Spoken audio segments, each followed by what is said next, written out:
네, 볼륨이 좀 큰 것 같은데요. 네, 오늘은 괜찮으신가요?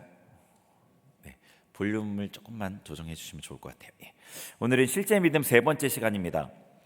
지난번에 다루었던 내용을 간략하게 요약해 보면 이렇습니다. 실제 믿음 첫 번째 시간에는 믿음이 무엇인지를 나누었죠. 믿음은 영적 실체이고 하나님께서 주신 선물입니다.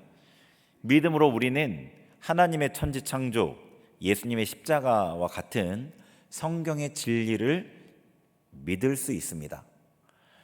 믿음이 있는 사람은 믿음이 있기 때문에 믿음 없는 사람과는 전혀 다른 삶을 살아가죠.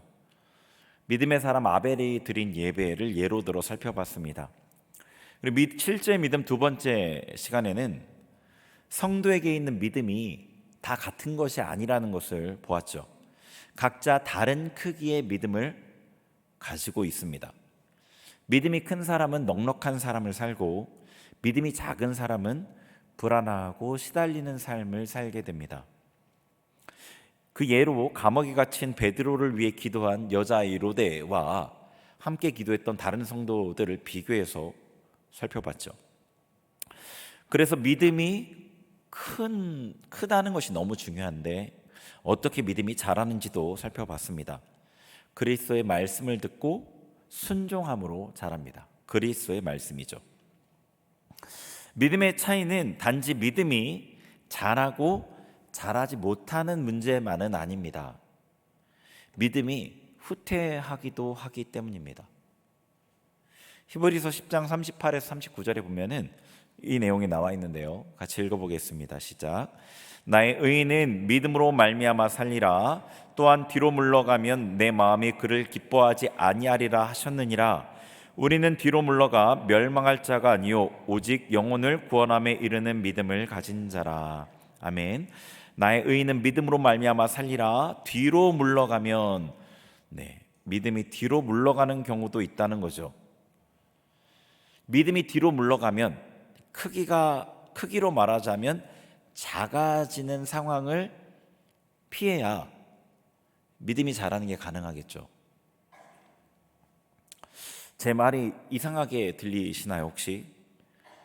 여러분 주변에서 혹은 여러분 자신에게서 이런 현상을 흔히 접하지 않으시나요? 믿음이 작아지는 현상이요. 에베소서 2장 8절에서 이 믿음은 하나님께서 주신 선물이라고 분명히 말씀하셨습니다. 믿음은 하나님께 받은 겁니다. 하나님께서 믿음을 주신 건데, 내가 받은 건데 그 믿음이 자라기도 하고 후퇴하기도 한다면 처음에 받은 그 믿음이 원형에 가까운 거죠. 크기는 작더라도 원형에 가까운 겁니다. 자, 처음 믿음이 여러분 안에 주어졌을 때 여러분의 행동이 어땠는지를 한번 생각해 보시면 좋을 것 같아요.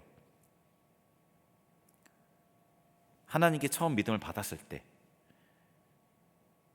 그게 처음 행위거든요. 하나님을 향한 대가를 기대하지 않은 헌신, 하나님의 사람을 향한 기쁨의 섬김, 말씀을 향한 사모함, 예배를 귀하게 여기는 마음, 은혜를 향한 사모함, 죄인됨을 깨달은 겸손함, 받을 수 없는 구원을 받은 감격과 감사.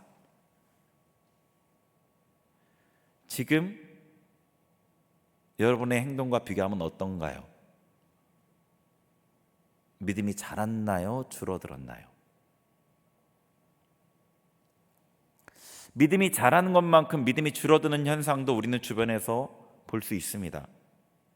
그러나 이것은 쉽게 생각할 수 없는 문제이죠. 그래서 오늘은 이 믿음이 어떻게 후퇴하는지를 살펴보려고 합니다. 자, 이 믿음이 어떻게 줄어드는가를 알아보기 전에 우리가 간과하고 있는 부분을 먼저 다루어야 합니다. 그 내용을 먼저 다루어야 이 내용을 이어서 볼 수 있습니다. 그것은 우리 신앙이 전쟁이라는 것입니다. 에베소서 6장 10절부터 12절 같이 읽겠습니다. 시작. 끝으로 너희가 주 안에서와 그 힘의 능력으로 강건하여지고 마귀의 간계를 능히 대적하기 위하여 하나님의 전신갑주를 입으라. 우리의 씨름은 혈과 육을 상대하는 것이 아니요 통치자들과 권세들과 이 어둠의 세상 주관자들과 하늘에 있는 악의 영들을 상대함이라. 아멘. 자, 에베소서 이 말씀에서 우리는 마귀와 싸움하는 중이라 하십니다. 이 씨름이라고, 우리의 씨름은 마귀를 대적하기 위해 전신갑주를 입어라. 이 씨름이라는 건 싸움, 레슬링에 가까운 씨름인데요, 우리가 마귀와 싸움하는 중이라는 거죠. 전신갑주를 입어야만 하는 이유인 겁니다.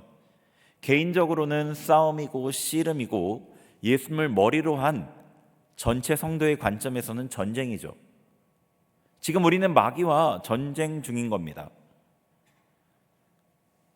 여러분은 자신이 전쟁 중에 있다는 것, 적의 공격에 노출되어 있다는 것을 인지하고 있나요? 혹시 이렇게 생각하는 분은 없으셨으면 좋겠습니다. 예수님이 우리의 대장이시니까 나는 예수님의 보호 아래 안전하다는 생각, 그저 안전하다는 생각. 그렇다면 이 에베소서의 말씀은 틀린 거죠. 예수님이 혼자 전쟁하시고 우리는 안전한 곳에 구경하며 결과를 기다리기만 하면 된다면 전신갑주를 입을 필요도 없고 우리에게 씨름이 있다는 말씀도 틀린 겁니다. 그러나 우리 각자가 이 땅에서 마귀와 싸움을 하기에 에베소서에서는 우리에게 전신갑주를 입어라, 우리의 싸움의 대상은 마귀다, 이렇게 정확하게 알려주고 있는 겁니다. 마귀와 성도의 싸움은 지금 시작된 게 아닙니다. 성경 전체에 걸쳐 진행되었고 예수님께서 재림하실 때까지 계속됩니다. 싸움이 있기에 적의 전략을 알아야 합니다. 사단이 성도를 어떻게 공격하는지를 살펴보겠습니다. 제가 지금 이 사단과의 싸움이 있고 사단의 전략을 살펴보려는 이유는 궁극적으로 우리의 믿음이 어떻게 줄어드는지를 알기 위해서 이 사전 지식으로 필요하기 때문입니다. 자, 창세기에 사단이 성도를 처음 공격한 내용을 보도록 하겠습니다. 창세기 3장 1절부터 7절 같이 읽겠습니다. 시작. 그런데 뱀은 여호와 하나님이 지으신 들짐승 중에 가장 강교하니라. 뱀이 여자에게 물어 이르되 하나님이 참으로 너희에게 동산 모든 나무의 열매를 먹지 말라 하시더냐. 여자가 뱀에게 말하되 동산 나무의 열매를 우리가 먹을 수 있으나 동상 중앙에 있는 나무의 열매는 하나님의 말씀에 너희는 먹지도 말고 만지지도 말라 너희가 죽을까 하노라 하셨느니라. 뱀이 여자에게 이르되 너희가 결코 죽지 아니하리라. 너희가 그것을 먹는 날에는 너희 눈이 밝아져 하나님과 같이 되어 선악을 알 줄 하나님이 아심이니라. 여자가 그 나무를 본즉 먹음직도 하고 보암직도 하고 지혜롭게 할 만큼 탐스럽기도 한 나무인지라. 여자가 그 열매를 따먹고 자기와 함께 있는 남편에게도 주매 그도 먹은지라. 이에 그들의 눈이 밝아져 자기들이 벗은 줄을 알고 무화과 나무 잎을 엮어 치마로 삼았더라. 아멘. 자, 너무 잘 아는 말씀입니다. 여기 나와 있는 뱀은 사단이죠. 계시록에 이 뱀이 옛뱀이 사단인 것을 분명하게 알려주고 있습니다. 하나님께서 이미 아담에게 선악을 알게 하는 나무의 열매를 먹지 말라, 내가 먹는 날에는 반드시 죽으리라 라고 하셨습니다. 근데 사단이 하와에게 다가와서 말합니다. 하나님이 너희에게 동산 모든 나무의 열매를 먹지 말라 하시더냐. 그러니까 하와가 대답하죠. 동산 나무의 열매를 먹을 수는 있는데 동산 중앙에 있는 나무의 열매는 먹지 말고 만지지도 말라고 하셨는데 너희가 죽을까 하노라 라고 하셨다는 거죠. 자, 그러자 뱀이 하와를 공격합니다. 너희가 결코 죽지 않는다. 너희가 그것을 먹으면 눈이 밝아져서 하나님과 같이 될 거다. 선악을 분별하게 될 거다. 그러니까 하와의 눈에 이 선악을 알게 하는 나무의 열매가 먹음직도 하고 보암직도 하고 지혜롭게 할 만큼 탐스럽게 보였습니다. 하와의 눈에 이 동산 나무 중앙에 있는 선악을 알게 한 나무 열매가 먹음직 보암직 지혜롭게 할 만큼 탐스럽게 보인 것은 사단의 공격을 받고 난 이후입니다. 처음부터 그렇게 보이지 않았습니다. 결국 하와는 하나님의 말씀을 무시하고 사단의 공격을 받아 선악을 알게 하는 나무의 열매를 먹었습니다. 자, 여기서 사단이 성도를 어떻게 공격하는지 보이시나요? 하와가 하나님의 말씀을 받았을 때 그 말씀을 굳게 확실하게 붙들지 않았던 것 같습니다. 하나님께서 먹으면 반드시 죽는다 라는 심판을 경고하셨습니다. 근데 하와는 너희가 죽을까 하노라 라고 받아들였습니다. 하나님께서 우리를 사랑하시니까 우리를 심판하고 싶어 하지 않으셔. 우리를 염려해서 먹지 말라고 하신 거야. 이렇게 받아들인 거죠. 그런데 하나님은 죄는 반드시 심판하시고 죄를 심판하기를 기뻐하시는 공의의 하나님이십니다. 하와는 하나님께서 그들을 사랑으로 돌보시는 모습만 기억하고 싶었는지도 모르겠습니다. 하나님이 주신 이 심판의 경고도 자기 식대로 곡해해서 받아들였습니다. 어쩌면 현대 성도들과 비슷해 보이는 것 같습니다. 사단은 말씀을 확실하게 붙들고 믿지 않은 하와를 공격했습니다. 그에게 자기를 위한 선택을 하도록 욕심을 넣어준 거죠. 너희가 죽지 않아. 하나님은 너희를 심판하지 않아. 하나님의 말씀 한번 어기고 먹으면 오히려 하나님처럼 되고 지혜롭게 될 거야.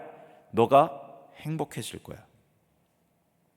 그러자 하와의 눈에 선악을 알게 하는 나무 열매가 먹음직도 하고 보암직도 하고 지혜롭게 할 만큼 탐스럽게 보인 거죠. 사단은 이 말씀을 믿음으로 굳게 붙잡지 않은 부분을 공격합니다. 욕심을 사용해서 공격하죠. 그러면 그 공격을 받고 나면 말씀을 어기는 것이 나를 더 행복하게 만들어줄 것 같이 보입니다. 요한일서 2장 16절에 이런 말씀이 있죠. 같이 읽겠습니다. 시작.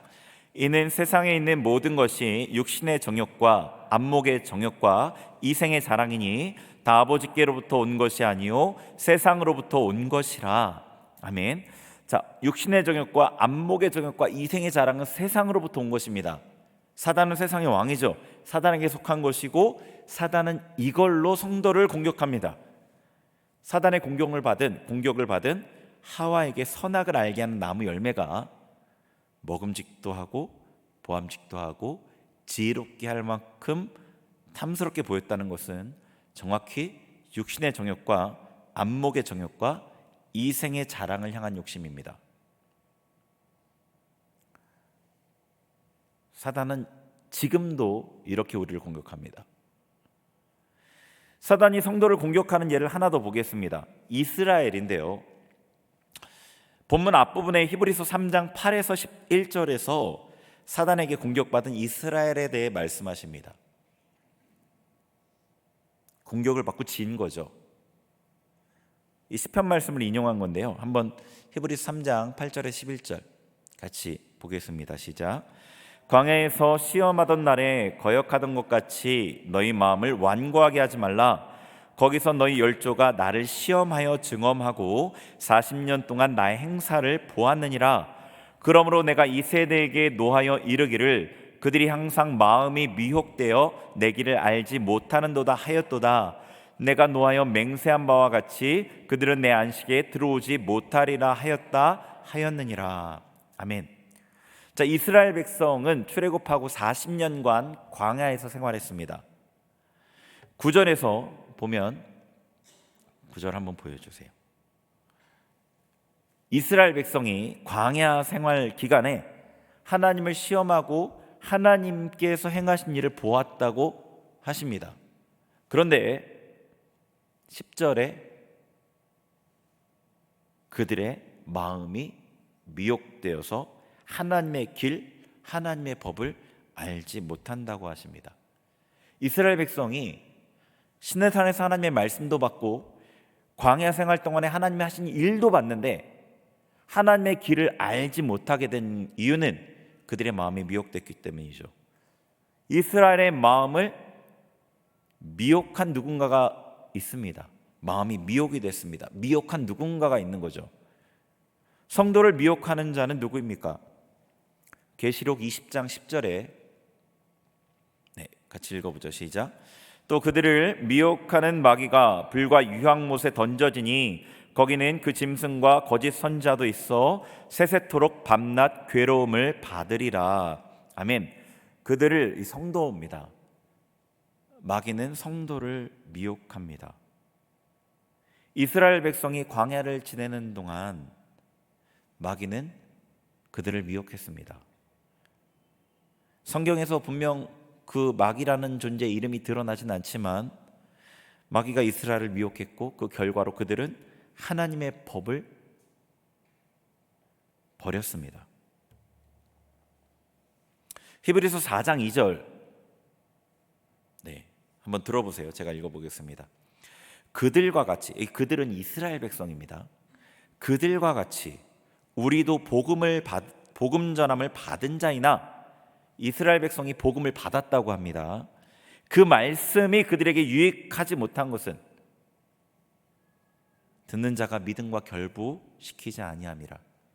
이스라엘 백성이 하나님의 말씀, 복음의 말씀을 받았는데 그들이 그 말씀대로 순종하는 삶을 살지 못하고 하나님의 법을 잊어버리고 하나님의 법을 떠나 우상을 쫓고 하나님을 거역하고 반역했던 이유는 그들이 말씀을 분명하게 믿음으로 붙잡지 않았기 때문이죠. 하와가 그랬던 것처럼 이스라엘 백성도 하나님께서 주신 말씀을 믿음으로 붙들지 않았습니다. 마귀는 그 부분을 공격했습니다. 이스라엘 백성에게 육신의 정욕, 안목의 정욕, 이생의 자랑으로 공격했습니다. 먹을 것을 가지고 불평하고 자기 권위를 세우려고 모세를 공격하고 송아지 우상을 만들고 이스라엘 백성은 마귀의 공격을 받아 죄를 지었습니다. 하와가 그랬던 것처럼 하나님의 말씀을 어겼습니다. 마귀에게 미혹된 이스라엘은 하나님의 법을 알지 못하게 되었습니다. 하와가 마귀의 공격을 받아 하나님의 말씀을 완전히 무시한 것처럼 이스라엘도 마귀의 공격을 받자 하나님의 법을 알지 못하게 되었습니다. 구약에서 두 가지 예를 보았습니다. 신약에는 이런 마귀의 활동을 경고하는 말씀이 훨씬 더 많이 있습니다. 앞서 봤던 에베소서 말씀도 그 중에 하나죠. 그러면 우리가 쭉 살펴봤는데 마귀가 무엇을 공격하죠? 무엇을 공격하죠? 성도가 받은 말씀을 공격합니다. 그 말씀을 믿지 못하게 만드는 거죠. 하와가 받은 그 하나님의 말씀을 공격했고 이스라엘이 받은 하나님의 법을 공격했습니다. 결과로 그들은 하나님의 말씀을 어기고 무시하게 되었습니다. 디모데전서 6장 12절에서 우리에게 이렇게 말씀하십니다. 같이 읽습니다. 시작. 믿음의 선한 싸움을 싸우라. 영생을 취하라. 이를 위하여 내가 부르심을 받았고 많은 증인 앞에서 선한 증언을 하였도다. 아멘. 믿음의 싸움을 싸우라 말씀하십니다. 마귀는 성도가 받은 말씀을 공격한다고 했죠. 내가 감동받은 말씀, 그걸 믿음으로 확 붙잡아야 되는데 붙잡지 않은 그 말씀을 공격합니다. 그러면은 최종 목표는 성도의 믿음을 파괴하는 거죠. 우리의 믿음은 말씀에 근거하지 않습니까? 철저하게 말씀에 근거하지 않습니까? 우리의 믿음은 말씀을 못 믿게 만들면 믿음은 자연히 줄어듭니다. 하나님께서 사도 바울을 통해 우리에게 이렇게 말씀하시는 겁니다. 믿음의 싸움을 싸우라. 믿음을 지키는 싸움을 싸우라는 거죠. 유다서 1장 3절도 비슷한 맥락의 말씀이 있습니다. 같이 읽어봅니다. 시작.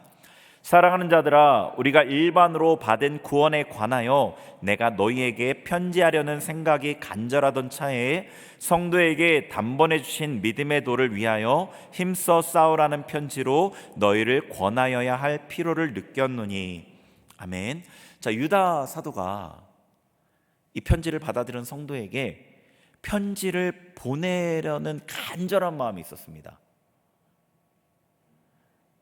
무엇에 대한 편지냐면요, 성도에게 주신 그 믿음의 도를 위해 힘써 싸워야 된다는 거죠. 단번에 주신, 우리가 믿음을 받을 때 한 번에 받잖아요. 10% 이번 연도에 10%, 그 다음에 20% 이렇게 주시는 게 아니라 믿음이라는 하나를 주십니다. 원형 자체를 받아요. 그러면은 그 믿음으로 십자가도 믿어지고 천지창조도 믿어지고 홍해 기적도 믿어지고 성경 전체가 믿어지는 거죠. 믿음을 받고 나서 창세기 1장만 믿어졌다가 나중에 한 10년 있다가 마태복음 예수님이 십자가 못 박히신 게 믿어지는 게 아니지 않습니까? 단번에 주신 그 믿음의 도가 있습니다. 그런데 그게 그냥 우리에게 주어지면 그냥 흘러가는 게 아닌 거죠. 힘써 싸워야 된다는 거죠. 힘써 싸워야 된다는 겁니다. 믿음의 도를 위해 싸워야 합니다. 싸움의 대상은 누구죠? 사단입니다. 사단은 우리가 믿는 말씀을 공격해 믿지 못하게 만들고 말씀을 떠나서 믿음이 줄어들고 파괴되게 합니다. 믿음이 파괴되는 사람들의 예가 성경에 기록되어 있죠. 디모데전서 1장 18절과 19절입니다. 같이 읽습니다. 시작. 아들 디모데야, 내가 내게 이 교훈으로서 명하노니 전에 너를 지도한 예언을 따라 그것으로 선한 싸움을 싸우며 믿음과 착한 양심을 가지라. 어떤 이들은 이 양심을 버렸고 그 믿음에 관하여는 파선하였느니라. 아멘. 자, 그 믿음에 관하여는 파선하였느니라. 파선이 뭐죠? 이 선자가 배선자예요. 배가 파괴된 겁니다. 믿음의 항해를 하고 있었습니다. 배가 파괴됐어요. 더 이상 믿음의 항해를 하지 못하는 거죠. 더 이상 믿음으로 살 수 없게 된 거죠. 더 이상 믿음의 길을 갈 수가 없는 겁니다. 믿음을 떠난 사람들이 있다는 거죠. 이거는 믿음의 싸움에서 진 결과입니다. 분명히 디모데전서 방금 읽은 말씀에 뭐라고 되어 있죠? 선한 싸움을 싸우라. 믿음의 싸움을 싸우라. 어떤 이들은 그 싸움에서 져서 그 싸움을 제대로 치르지 않아서 파선했다. 사단은 우리 믿음을 공격합니다. 우리는 이 공격을 알아야 하고 싸워 믿음을 지켜내야 합니다. 예수님 앞에 설 때까지요. 이제 처음에 던졌던 질문인 믿음이 어떻게 줄어드는지에 대해서 말할 수 있습니다. 오늘 우리 읽은 히브리서 3장의 본문이 믿음이 줄어드는 과정을 말해줍니다. 히브리서 3장 12절과 13절을 다시 한번 보죠. 같이 읽습니다. 시작. 형제들아, 너희는 삼가 혹 너희 중에 누가 믿지 아니하는 악한 마음을 품고 살아계신 하나님에게서 떨어질까 조심할 것이요 오직 오늘이라 일컫는 동안에 매일 피차 권면하여 너희 중에 누구든지 죄의 유혹으로 완고하게 되지 않도록 하라. 아멘. 자, 12절 말씀만 보여주세요. 12절에 히브리서 이 기자가 경고하는 거죠. 형제들아, 믿는 형제들에게 얘기하는 거죠. 너희 중에 믿지 않는 악한 마음을 품게 되지 않도록 조심해라. 하나님에게서 떨어지게 된다는 거죠. 믿지 않는 악한 마음의 사람은 하나님께로부터 떨어지게 된다는 겁니다. 말씀을 믿지 않는, 하나님을 믿지 않는 마음이 악한 마음입니다. 13절에 서로 돌아보라고 권면하는데요. 무엇을 위해 돌아보라고 하냐면 죄의 유혹으로 완고하게 되지 않도록. 믿지 않는 악한 마음은 비참한 최종 결과입니다. 그 전에 뭐가 있죠? 완고한 마음이 있습니다.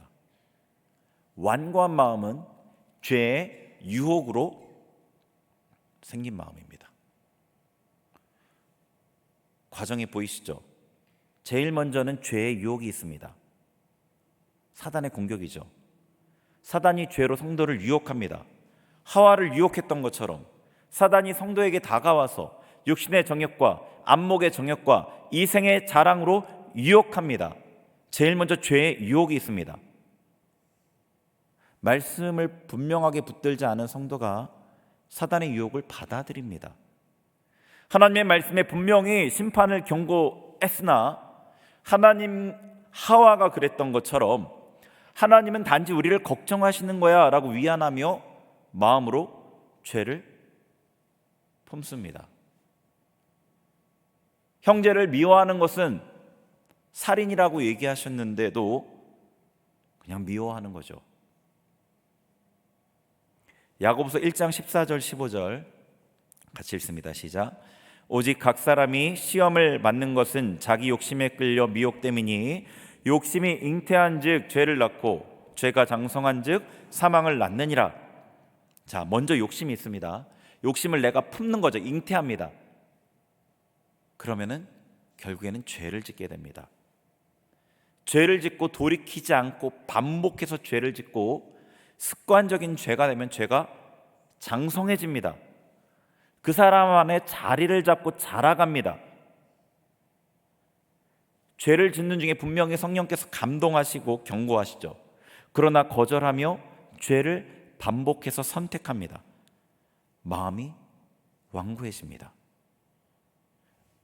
완고해지는 거죠. 고집적인 굳어지는 마음. 죄는 이미 습관이 되어서 더 이상 뿌리칠 수 없는 상태가 됩니다. 이제 완고함을 넘어서 믿지 않는 악한 마음이 될 수도 있죠. 사단이 우리를 공격하고 유혹하는 죄는 다양합니다. 사람에 따라서요. 하나님의 말씀을 불순종하게 하는 모든 종류로 우리를 유혹하죠. 유혹의 방법은 근거는 육신의 정욕과 안목의 정욕과 이성의 자랑입니다. 이것을 얻기 위해 하나님의 말씀을 거절하라는 것입니다. 여러분을 공격하는 사단의 유혹은 무엇인가요? 사단의 유혹을 받아들여서 죄를 반복해서 지으면 완고한 마음이 되죠. 완고한 마음이 되면 하나님의 말씀이 잘 들리지 않습니다. 하나님의 말씀보다 자기 욕심을 반복해서 택했기 때문에 회개가 어렵습니다. 완고한 마음이 되지 말아야 합니다. 우리가 연약해서 넘어질 수 있습니다. 그러나 죄를 반복해서 선택하는 것은 결코 연약함이 아닙니다. 우리의 적극적인 선택이고 하나님의 반복되는 감동을 무시하는 거죠. 여러분에게 하나님께서 계속 감동하시고 경고하시는데도 머물러 있는 죄는 무엇인가요? 그것은 여러분을 사망길로 끌어가는 것입니다. 돌이켜야만 합니다. 악한 마음이 되면 두렵습니다. 악한 마음은 하나님을 적극적으로 대적하는 마음입니다. 회개를 외치던 스데반 집사님을 돌로 쳐 죽였던 사람들, 예수님을, 바울을 거짓으로 고소하고 죽이려던 그 유대 지도자들은 악한 마음의 사람들이었습니다. 만약 우리의 마음이 완고해졌다면 어떻게 해야겠습니까? 어떻게 다시 예전처럼 부드러운 마음으로 회복할 수 있겠습니까? 이것은 반드시 해결해야 될 사활이 걸린 문제입니다. 히브리서 3장 14절, 오늘 본문 그 다음 절을 한번 보죠. 같이 읽겠습니다. 시작. 우리가 시작할 때 확신한 것을 끝까지 견고히 잡고 있으면 그리스도와 함께 참여한 자가 되리라. 아멘. 우리가 시작할 때 확신한 것, 확실한 구원, 처음 믿음, 처음 사랑, 그것을 견고히 잡아야 하는데 놓쳤습니다. 어디서 떨어졌는지를 생각하고 회개해야겠죠. 히브리서 4장 14절도 보겠습니다. 시작. 그러므로 우리에게 큰 대제사장이 계시니 승천하시니 곧 하나님의 아들 예수시라. 우리가 믿는 도리를 굳게 잡을지어다. 아멘. 예수님을 의지하고 믿는 도리, 믿음의 도, 처음 우리에게 주신 그 믿음을 다시 붙잡아야 하는 거죠. 앞서 드린 질문을 생각해 보는 겁니다. 내가 처음에 어떻게 믿었었지? 그때 나의 모습은 어땠지? 나의 마음의 중심은 어땠지? 지금 나는 어떻지? 다시 그때 믿음을 회복하기 위해 회개하고 간구하고 공유를 구해야 하는 거죠. 히브리서 4장 15, 16절 같이 읽겠습니다. 시작. 우리에게 있는 대제사장은 우리의 연약함을 동정하지 못하실 리가 아니요 모든 일에 우리와 똑같이 시험을 받으신 이로되 죄는 없으시니라. 그러므로 우리는 긍휼하심을 받고 때를 따라 돕는 은혜를 얻기 위하여 은혜의 보좌 앞에 담대히 나아갈 것이니라. 아멘. 그렇게 나아가는 우리를 예수님은 긍휼히 여기십니다. 우리를 동정하십니다. 우리가 고집스럽게 죄를 선택했더라도 우리가 다시 후회하며 돌이키면 우리가 여전히 진토뿐임을, 우리가 여전히 죄를 지을 가능성이 많은 죄에 속한 자임을 아시고 동정하시죠. 우리가 마음을 돌이키고 회개할 때 예수님은 우리를 외면하지 않으십니다. 다시 은혜를 부어주십니다. 다시 믿음을 회복시켜 주십니다. 혹여나 여러분 중에 이 내용이 너무 뻔한 결론처럼 느껴지시는 분이 계시지 않았으면 좋겠습니다. 여러분이 우리가 마음을 낮추어 주님의 긍휼을 구할 때 이 완고한 마음을 새롭게 하시는 하나님의 은혜가 마음을 바꾸어 주십니다. 이 완고한 마음은 불순종의 마음이고 부드러운 마음은 순종의 마음입니다. 두 마음은 질적으로 다른 마음입니다. 사람의 마음의 질을 바꾸는 것은 하나님만 하실 수 있는 불가능한 일이에요. 기적입니다. 쉽게 제가 말씀을 드리긴 했지만 완고함이 어느 정도 진행되었느냐에 따라서 그렇게 쉽지 않을 수도 있습니다. 뼈를 깎는 철저한 회개가 필요할 수도 있죠. 우리는 전쟁 중입니다. 마귀는 우리가 받은 말씀을 공격해 우리의 믿음을 파괴하려고 합니다. 말씀을 붙드는 싸움을 하셔야 합니다. 그거 괜찮아. 그래도 하나님이 이해하셔. 원망하고 미워하고 싸우고 음행하고 세상을 사랑하고 돈을 사랑하고 그래도 괜찮아. 하나님이 너를 위해 죽을 만큼 사랑하시잖아. 이 정도도 못 참으시겠어? 이런 유혹에 여러분 단호하게 거절하셔야 합니다. 말씀을 붙드십시오. 말씀하신 거 하나님의 말씀이 진리이며 진짜입니다. 그것이 우리가 싸워내야 될 믿음의 싸움입니다. 여러분이 하나님 앞에 완고한 마음이 되지 않을 수 있는 방법이고요, 우리의 믿음을 지킬 방법입니다. 저희 같이 기도하려고 하는데요, 우리 찬양하면서 하나님 앞에 같이 나아가죠.